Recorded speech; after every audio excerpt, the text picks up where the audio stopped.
Vaatame, kuidas ühe ainsa töö automatiseerimine võib su müügimeeskonnad tegelikult müüma panna.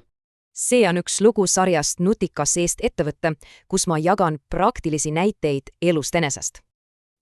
Mina olen Olga Luščik, Digiwise'i konsultant ja minu töö ongi aidata firmadel leida nutikaid lahendusi.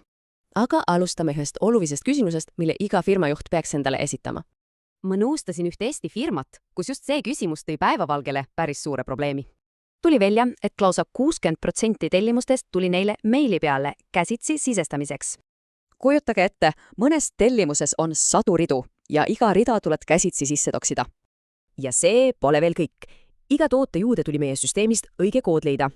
Ma kasutasin joonlauda, et prinditud paberil järge pidada. Päriselt ka, joonlauda.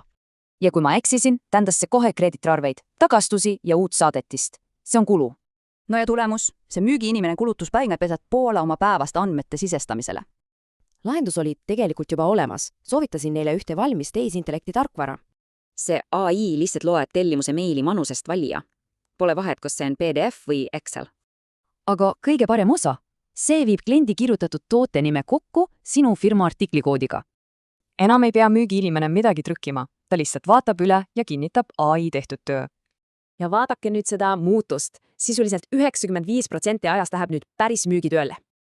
Tulemused olid kohesed. Palju vähem vigu, kiiremad vastused kliendile ja müügiinimene sai müüa.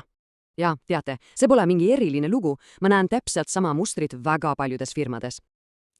Head spetsialistid on kinni rutiinis, mille üks tarkvara lahendaks minutitega. Nii et mõte korraks oma tiimi peale. Kes seal teeb tööd, mida masin teha võiks?